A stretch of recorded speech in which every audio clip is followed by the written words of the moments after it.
ఆగ్రహం వ్యక్తం చేశారు ఎంపీ చామల. హరీష్ రావుకు చామల కిరణ్ రెడ్డి కౌంటర్ ఇచ్చారు. కేసీఆర్ రాజకీయంగా మాట్లాడితే రేవంత్ రెడ్డి రాజకీయాలు మాట్లాడతారని అన్నారు. రేవంత్ రెడ్డి ఛాలెంజ్ చేసి మిమ్మల్ని 2023 అసెంబ్లీ ఎన్నికల్లో ఓడించారని తెలిపారు. 2029 అసెంబ్లీ ఎన్నికల్లో రేవంత్ రెడ్డి ఇంటికి పంపిస్తారని విమర్శించారు.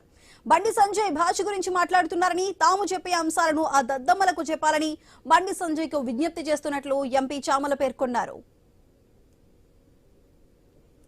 ఇలా కేసీఆర్ రాజకీయంగా మాట్లాడితే మా ముఖ్యమంత్రి రేవంత్ రెడ్డి గారు కూడా రాజకీయంగా మాట్లాడతారు. మీరు తిట్ల పురాణం ఎత్తుకుంటే అంతకంటే ఎక్కువ తిట్లు కూడా తిట్టగలుగుతారు. కేసీఆర్ గారు రాక 2 సంవత్సరాల తర్వాత వచ్చి తోలు తీస్తాం గీలు తీస్తామంటే మొదలుపెట్టింది ఎవరు?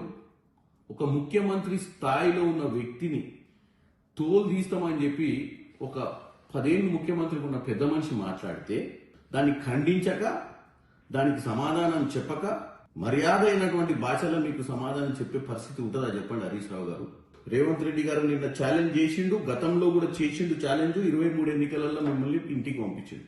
నిన్న కొడంగల్ చెప్పినట్టుగా 2029లో జరగబోయే రిజల్ట్ గురించి కూడా ఆయన ముందే చెప్పారు. కాబట్టి మీరు ముందు మారండి, మంచి ప్రతిపక్ష నాయకులుగా ప్రజల ముందు మంచి పేరు తెచ్చుకోండి. మేము కూడా ఒక ప్రజాపాలన అందిస్తూ తెలంగాణ రైజింగ్ సమిట్ అనే దిశగా ముందుకు పోతాం.